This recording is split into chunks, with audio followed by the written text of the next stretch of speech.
Kok bisa sama berita-berita itu seperti dalam kitab Taurat? Kok bisa sama beritanya seperti dalam Injil? Padahal Rasulullah SAW tidak bisa membaca. Ummi sallallahu alaihi wa ala alihi wasallam. Ini khonilin a'azakumullah ayat, bayinat. Tetapi memang dasarnya mereka tidak mau percaya, maka mereka menuntut tuntutan-tuntutan yang mereka anggap tidak mungkin diwujudkan. Fal awal wa tsani qad dakhala fi qawlihi inna arsalnak. Adapun tentang dipilihnya Rasulullah, diutusnya Rasulullah, dan kemudian kehidupan Rasulullah, itu termasuk dalam kalimat inna arsalnak. Sesungguhnya kami telah mengutus engkau. Coba lihat, itu bukti. Wasalis, sedangkan yang ketiga yaitu tentang Quran dan sunnah yang mengandung sekian banyak ayat-ayat, bukti-bukti, masuk dalam kalimat bil haqqi. Engkau diutus dengan membawa kebenaran. Kalau mereka baca, mereka akan tahu bahwa itu benar. Silahkan. Karena berita-berita dalam Al-Quran tidak berbeda dengan berita-berita dalam Taurat dan Injil. Tidak berbeda. Berita. Syariat berbeda, dilengkapi oleh Allah, disempurnakan oleh Allah. Tetapi berita tentang surga, tentang neraka, tentang malaikat, tentang sekian banyak apa yang akan terjadi yaumul qiyamah, semuanya sama. Kalau berita tidak sama, tidak mungkin. Maka yang salah satunya ada yang dusta, kan begitu. Maka mereka, khususnya pendeta-pendetanya, tahu kalau ini hak. Inna arsalnaka bil haq, kami telah utus engkau dengan kebenaran, dan itu cukup bukti. Itu sebagai bukti buat mereka. Itu ayat bayinat. Qala, dikatakan wa bayanul amril awal, penjelasan tentang urusan yang pertama, nafsi irsalihi, diutusnya Rasulullah SAW. Annahu qad alima halata ahli al-ardi qabla bi'atsatihi. Allah Subhanahu wa taala sudah mengetahui keadaan masyarakat manusia di muka bumi sebelum diutusnya Rasulullah SAW. Wa ma kanu alaihi min ibadatil awthan wan niran. Dan sudah diketahui pula tentang penyembahan mereka, yang mereka menyembah berhala-berhala, menyembah api, wassulban, menyembah salib-salib, wabtabdiluhum lil adyan, dan perubahan-perubahan agama Nabi Musa sudah dirubah, agama Nabi Isa sudah dirubah, agama-agama terdahulu sudah dirubah. Ini bukti yang sangat nyata bahwa memang saat itu pantas untuk diutus seorang Rasul. Kalau mereka berpikir tentang diri mereka sendiri, mereka akan melihat memang keadaan kami sudah jauh dari agama. Hatta kanu fi zulmatin min kufur, sehingga mereka dalam keadaan sudah tenggelam dalam kekafiran, dalam kegelapan kekafiran. Qad ammatuhum wa syamalathum, telah mencakup mereka, telah merata pada mereka, illa baqaya min ahlil kitab, kecuali hanya sisa-sisa sedikit dari ahlul kitab. Qad inqaradu qabla al-bi'tsah atau qabail bi'tsah, mereka sudah habis pada hampir diutusnya Rasulullah SAW, sudah mulai punah. Wa qad alima anna Allah Ta'ala lam yakhluq khalqahu sudan, dan mereka sudah tahu pula bahwa Allah tidak mungkin menciptakan sesuatu dalam keadaan sia-sia, tanpa ada perintah, tanpa ada larangan. Enggak mungkin menciptakan manusia dan dibiarkan begitu saja tanpa diperintah dengan syariat. Walam yatrukhum hamalan, dan Allah enggak akan membiarkan mereka begitu saja. Allah tetap membimbingnya dengan mengutus Rasulnya. Li'annahu hakimun alimun qadirun rahim.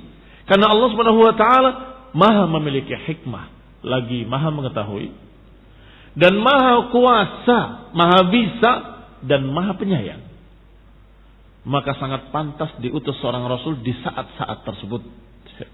Famin hikmatihi wa rahmatihi bi'ibadihi an arsala ilaihim ar-rasul al-azim. Maka termasuk dari hikmahnya, termasuk dari rahmatnya dan kasih sayang Allah kepada hamba-hambanya adalah mengutus Rasulnya di saat itu untuk mereka, Rasul yang mulia, Ya'muruhum bi'ibadatir rahman, yang memerintahkan mereka untuk beribadah pada Allah yang Maha Rahman, wahdahu la syarikalah, sendirinya tidak sekutu baginya. Famu bimujarradi risalatihi, maka cukup dengan hanya diutusnya Rasulullah saat itu, ya'riful aqil sidqahu, cukup bagi seorang berakal sebagai bukti kalau itu hak. Karena memang saatnya tepat sekali. Kehancuran di mana-mana, kehancuran agama, kehancuran akhlak. Agama Yahudi telah dirusak, agama Nasrani telah dirusak, apalagi musyrikin. Maka saat itu memang tepat untuk diutus seorang Rasul. Ya'riful aqil sidqahu, maka dengan diutusnya Rasul sudah cukup sebagai bukti bahwa ini benar-benar diutus oleh Allah. Wa huwa ayatun kabiratun ala annahu Rasulullah, dan itu bukti yang sangat nyata, bukti yang sangat besar yang menunjukkan bahwa benar-benar beliau Rasul diutus oleh Allah. Wa amma tsani, adapun yang kedua,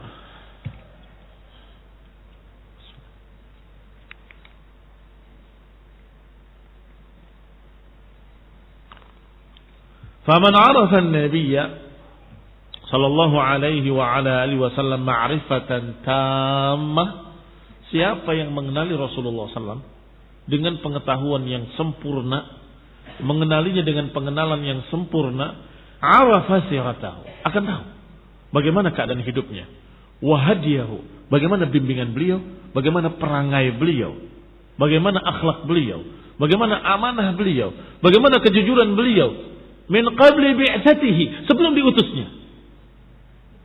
Wa nusyu'uhu ala akmalil khisal, niscaya orang yang mengenalinya akan mengenali bahwa orang ini memang orang yang sangat sempurna, aqlan wasiratan wahadian, akalnya sempurna, akhlaknya sempurna, perangainya sempurna, dan itu diakui oleh semua pihak. Thumma min ba'di dzalik, kemudian setelah itu, qad izdadat makarimuhu wa akhlaquhu al-'azimah, bertambah akhlaknya semakin sempurna. Wa innaka la'ala khuluqin 'azim, engkau wahai Rasul di atas akhlak yang mulia, al-bahirah lin-nadhirin, yang sangat tampak bagi orang yang melihatnya. Bertemu sekali saja akan kagum, melihat wajah beliau cinta kepadanya, mendengarkan tutur katanya langsung akan jatuh hati kepadanya. Faman arafaha, maka siapa yang mengenalinya, wa samara ahwalahu, dan meneliti atau melihat perangainya, keadaan-keadaannya, arafa, pasti akan tahu annaha la takunu illa akhlaqul anbiya, mesti akan tahu bahwa orang ini memiliki akhlaknya para nabi, akhlaknya para rasul, al-kamilin, yang sempurna akhlaknya. Karena Allah Ta'ala ja'ala al-awsaf akbar dalil, karena Allah Subhanahu wa taala menjadikan sifat-sifat beliau sebagai sebesar-besar dalil. Sifat-sifat beliau sebagai sebesar-besar dalil. Ala ma'rifati ashabiha, untuk membuktikan dan mengenali orang-orangnya bahwa itu adalah orang yang dipilih oleh Allah. Wa sidqahum wa kadzbahum, bisa dikenali dengan sifat-sifat bahwa orang ini jujur atau tidak jujur. Cukup. Silakan buktikan dalam keseharian. Kamu melihat sebentar saja satu orang dengan orang lain, bermuamalah dengannya sebentar saja, kamu akan tahu orang ini orang jujur atau pendusta. Kamu akan tahu bahwa orang ini orang yang memang baik atau orang ini orang yang tidak baik. Itu cukup. Apalagi sebulan 2 bulan, lebih jelas lagi kita akan kenal. Apalagi sampai beberapa tahun, dari mulai kecil sampai berumur 40 tahun baru diutus jadi nabi. Umur berapa diutusnya Rasulullah SAW sebagai Rasul? Alhamdulillah, sudah sekian puluh tahun. Mereka kenali dengan baik akhlaknya, perangainya, kejujurannya, Maka beberapa orang yang akil dari orang-orang Arab berkata, afala, tidakkah yasduqu, tidakkah dia buat jujur alal khalqi tsumma yakdzib ala Allah? Dan pertanyaannya, coba kalian pikirkan, apakah mungkin orang ini jujur kepada kalian sekian puluh tahun, tiba-tiba dia berdusta sama Allah? Ini cerdas namanya. Iya kan? Cerdas mereka. Maka mereka masuk Islam, orang-orang cerdas ini, para sahabat ridwanullah alaihim ajma'in, dan menyatakan pada mereka yang menolak, yang menyatakan ini berdusta, orang ini kadzdzab dan seterusnya, dikatakan coba pikirkan oleh kalian. Selama ini dia jujur kepada manusia, apakah mungkin tiba-tiba dia berdusta atas nama Allah lagi? Kepada manusia jujur, tiba-tiba berani menentang Allah Ta'ala? Ya tidak mungkin. Nah, khalas. Hada akbaru dalilin. Itu sebesar-besar dalil, sebesar-besar bukti bahwa ini benar-benar Rasul diutus oleh Allah Subhanahu wa ta'ala.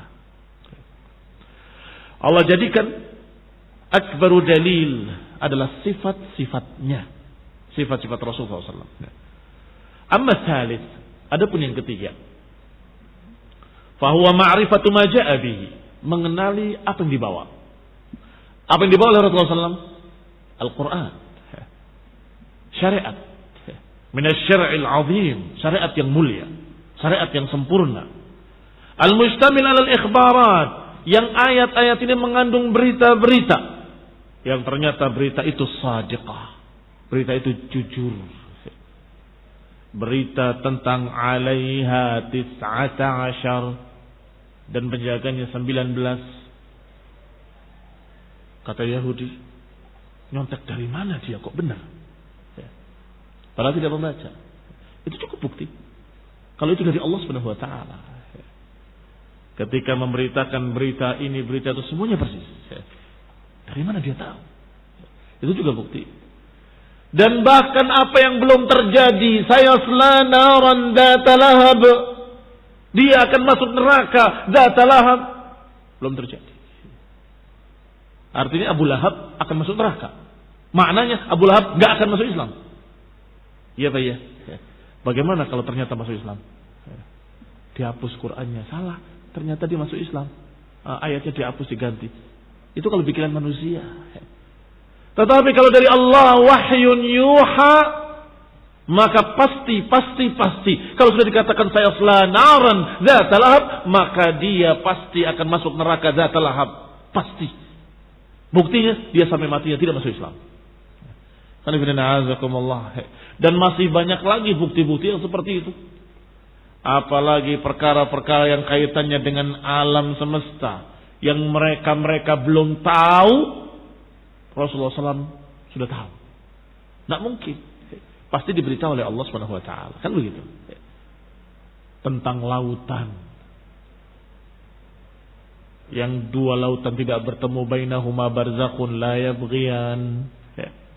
Dua lautan yang bertemu tapi tidak bercampur, seakan-akan ada pembatas, ada tirai antara keduanya yang tidak saling melampaui. Hada azbun furatun wa hada milhun ujaj. Yang ini tawar, yang ini asin. Campur. Tapi seperti ada batasnya. Dan itu pun sudah diketemukan sekian banyak. Apakah yang di pantai atau yang di tengah lautan? Danau di tengah lautan. Di tengah-tengah lautan ada sekian luasnya air tawar. Dan pelaut-pelaut tahu tempatnya. Mereka ke sana ambil air tawar kemudian pergi ke tempat lain. Di tengah laut. Fahada barakallahu fikum. Dari mana Rasulullah SAW mengetahui kalau itu bikinan manusia? Dari mana beliau tahu? Maka tidak mungkin ini wahyun yuha, ini dari Allah diwahyukan kepadanya, dan beliau berarti Rasul yang diutus oleh Allah Subhanahu wa ta'ala. Dan masih banyak lagi bukti-bukti yang ada di dalamnya. Maka kata Allah, cukup, inna arsalnaka bil haqqi. Itu sebagai bukti. Kami telah utus engkau di atas kebenaran. Diutusnya sudah merupakan bukti. Karena waktu yang tepat. Zaman yang sudah demikian keadaannya, jahiliyatin jahla. Kemudian Rasulullah SAW, perangainya, akhlaknya juga sebagai bukti. Dan yang dibawanya Al-Quran juga mengandung sekian banyak bukti. Wal awamiril hasanah, juga perintah-perintah dalam Al-Quran semuanya baik. Ada yang langsung terlihat kebaikannya, ada yang tidak diketahui sampai sekian lama baru ternyata iya. Alhamdulillah. Orang-orang beriman sudah percaya sebelum kalian teliti, sebelum kalian periksa, sebelum kalian bikin berbagai macam percobaan-percobaan di laboratorium, kami sudah percaya dengan Quran wa Sunnah. Babi haram. Oh ternyata ada cacing fitannya, kamu baru tahu sekarang. Iya toh? Di zaman Rasulullah SAW dan para sahabatnya, siapa yang tahu? Tetapi mereka yakin dari Allah pasti baik. Haram, jangan dimakan. Perintah Allah pasti baik. Allah melarang, pasti melarang sesuatu yang jelek, yang akan membuat madarat. Walhamdulillah. An kulli qabih, dan juga larangan dari segala yang jelek. Wal mu'jizatil bahirah, dan juga mu'jizat yang sangat jelas. Fa jami'ul ayati tadkhul fi hadhihi tsalatsah, maka semua bukti-bukti itu kembalinya pada 3 perkara ini. Kembalinya pada 3 perkara ini. Inna arsalnaka bil haqqi basyiran wa nadhira. Allah lanjutkan dengan kalimat basyiran wa nadhira. Ini sifat beliau. Basyiran wa nadhira. Dan ini barakallahu fikum sifat yang sudah dikenal sejak dulu. Sebagaimana dalam kitab yang terdahulu, apakah Taurat ataupun Injil. Diriwayatkan oleh Bukhari, wan farada bihi, beliau menyendiri meriwayatkan rahimahullah tentang masalah sifat Rasulullah SAW dalam kitab-kitab terdahulu. Diriwayatkan dari Abdullah ibn Amr ibn al-As radhiyallahu taala anhu. Akhbirni an sifat Rasulullah SAW fit Taurat. Kabarkan kepadaku sifat Rasulullah SAW dalam kitab Taurat. Maka dijawab, ajal. Wallah, innahu la mawsufun fit Taurat bisifatihi fil Quran. Sungguh demi Allah, Rasul yang akan datang ini sudah disifati dalam Taurat seperti yang disifati dalam Quran. Ya ayuhan nabiyyu inna arsalnaka syahidan wa mubasyiran wa nadhira. Wahai Nabi, kami telah mengutus engkau sebagai saksi, sebagai mubasyiran wa nadhira, pemberi kabar gembira dan pemberi peringatan. Wa hirzan lil ummiyin, dan sebagai pengayom orang-orang ummi. Wa anta abdi wa rasuli, dan engkau hambaku dan rasulku. Sammaitukal mutawakkil, dan aku namakan engkau mutawakkil. La fadhun wala ghalid, engkau tidak kasar, engkau tidak jelek perangai. Wala sakhabun fil aswaq, dan engkau tidak seperti mereka-mereka yang dengan suara menjerit-jerit di pasar-pasar. Berbeda. Wala yadfa' bis sayyi'ati sayyi'ah, dan tidak membalas kejelekan dengan kejelekan. Artinya membalas kejelekan dengan kebaikan. Walakin ya'fu wa yaghfir, tetapi memaaf. Orangnya pemaaf, mengampuni dan memaafkan. Walan yaqbidahu hatta yuqima bihil millah, dan gak akan dimatikan sampai tegak agama yang tadinya miring. Bi an yaqulu la ilaha illallah, dengan mengucapkan la ilaha illallah. Fayuftah bihi a'yunan umya wa adhanan summa wa quluban ghulfa, hingga membuka telinga-telinga yang tadinya tertutup, mata-mata yang tadinya buta, dan hati-hati yang tadinya terkunci. Ditanyakan kepada Ka'bul Akhbar. Ka'bul Akhbar adalah seorang sahabat yang tadinya ahli kitab. Tanyakan apakah sifat-sifat Rasulullah SAW dalam kitab terdahulu, dalam Taurat. Ternyata dijawab persis sama. Padahal dari 2 orang yang berbeda. Dijawab persis sama, hanya berbeda 1 kalimat, 3 kalimat saja, itu pun karena lahjah. Kalau yang tadi a'yunan umya, adhanan summa wa qulufan wa quluban ghulfa. Tetapi dikatakan oleh Ka'bul Akhbar sama persis kecuali pada kalimat terakhirnya pakai lahjah beliau. Apa lahjahnya? Dikatakan yaftah biha a'yunan umuma wa adhanan samuma wa quluban ghulufa. Nah, barakallahu fikum. Ini bukti bahwa sifat-sifat Rasulullah SAW sudah ada dalam Taurat persis seperti apa yang ada dalam Quran. Dan persis pada apa yang nyata di mata keadaan beliau. Betul-betul memiliki sifat-sifat tersebut. Wala tus'alu an ashabil jahim. Dan engkau enggak akan ditanya tentang ashabul jahim. Enggak akan ditanya tentang ashabul jahim artinya tidak bertanggung jawab. Engkau wahai Rasul tidak bertanggung jawab. Engkau sudah menyampaikan, engkau sudah mengajak mereka, maka engkau tidak bertanggung jawab atas apa yang mereka lakukan. Kalimat la tas'al dibaca dengan dua bacaan.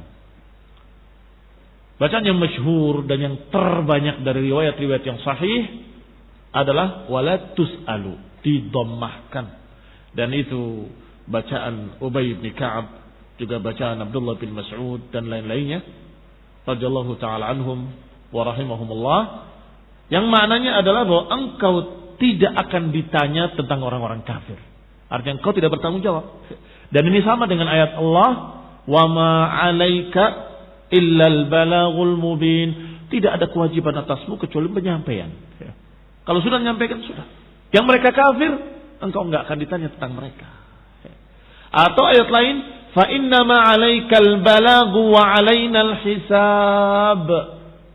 Kata Allah, atasmu penyampaian, kami yang akan hitung, akan menghisab mereka. Artinya engkau enggak akan bertanggung jawab tentang mereka. Engkau sampaikan saja, kami yang akan hisab mereka. Atau ayat lain, fadzakir innama anta mudzakir lasta 'alaihim bimusaytir. Engkau ingatkan saja, karena engkau memang tugasnya mudzakir, yang ditugaskan untuk memberikan peringatan. Lasta 'alaihim bimusaytir. Engkau bukan orang yang menguasai mereka, bukan bertanggung jawab tentang mereka. Ini makna la tus'al an ashabil jahim. Engkau enggak akan ditanya tentang orang-orang kafir itu, karena engkau bukan musaytir. Atau ayat lain, nahnu a'lamu bima yaquluna wa ma anta 'alaihim bijabbar. Kami tahu, kata Allah, apa yang mereka ucapkan, dan engkau bukan orang yang memimpin mereka, bukan orang yang bertanggung jawab terhadap mereka. Ini makna la tus'al an ashabil jahim. Engkau enggak akan ditanya tentang ashabil jahim. Hanya saja ada qiraah yang membacanya la tas'al an ashabil jahim. Engkau jangan bertanya tentang penduduk neraka. Dan ini disebutkan oleh Ibnu Katsir rahimahullah, kaitannya dengan ketika Rasulullah SAW mempertanyakan bapak dan ibunya. Bagaimana bapak dan ibuku? Dijawab, jangan tanya tentang ashabul jahim. Tetapi barakallahu fikum, riwayatnya memiliki banyak permasalahan. Yang sahih adalah ketika Rasulullah SAW menyatakan ibuku dan ibumu finnar. Sehingga barakallahu fikum, yang dibaca dengan la tas'al an ashabil jahim, maka lanya adalah la nahiyah, jangan kau tanya tentang penduduk neraka, untuk menunjukkan bahwa kedua orang tuanya dalam neraka. Bagaimana orang tuaku? Sudah, jangan tanya tentang penduduk neraka. Adapun riwayat-riwayat yang sebaliknya, hampir semuanya riwayat yang tidak bisa diterima, apakah maudhu, palsu, atau paling ringannya dhaif. Yaitu ketika dikatakan bahwa orang tuanya nanti akan dibangkitkan, kemudian akan dipilih beriman atau tidak beriman, kemudian mereka beriman. Itu barakallahu fikum tidak ada riwayat yang sahih. Bahkan yang sahih yang sebaliknya, Rasulullah SAW menyatakan bahwasanya orang tuaku dan orang tuamu dalam neraka. Sallallahu alaihi wasallam, hidayah wa rahmah. Subhanaka wa bihamdika, asyhadu an la ilaha illa anta, astaghfiruka wa atubu ilaik. Wassalamu alaikum warahmatullahi wabarakatuh.